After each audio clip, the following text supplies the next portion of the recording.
You've seen them, the boys on the corner, the kids too far gone, the single moms doing their best.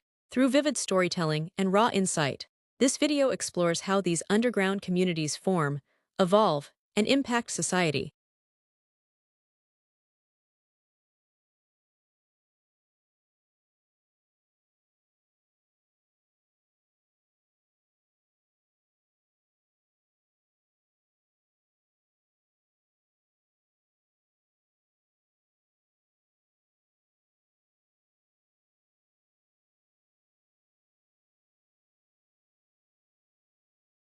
The neighbor.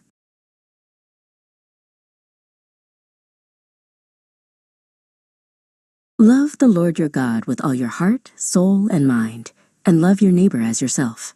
That's what Jesus said, not just a suggestion, but the two greatest commandments.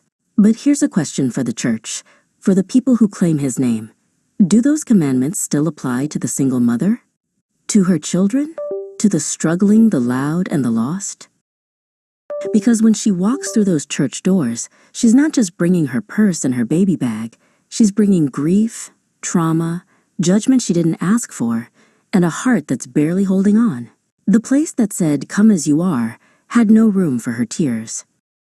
The church says, "Come as you are," but sometimes what she hears is, "Come as long as you're cleaned up.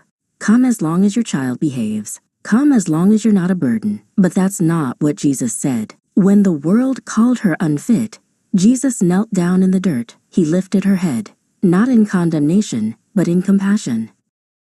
You want to know what the disrespect is? The attitude?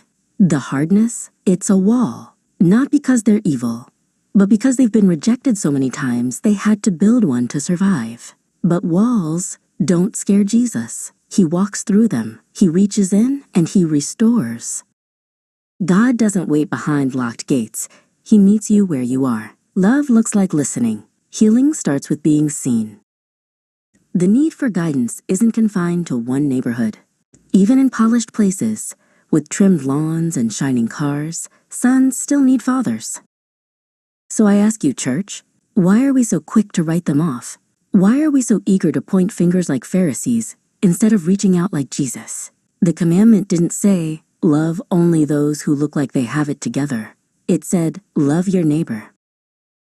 And some neighbors come with sagging pants, loud voices, and children with behavioral struggles. But you don't throw away the sick, you bring them to the doctor.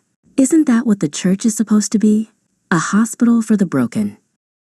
To every single mother, God sees you. He hasn't forgotten you. You are not your mistakes, and your child is not a burden. They are your legacy.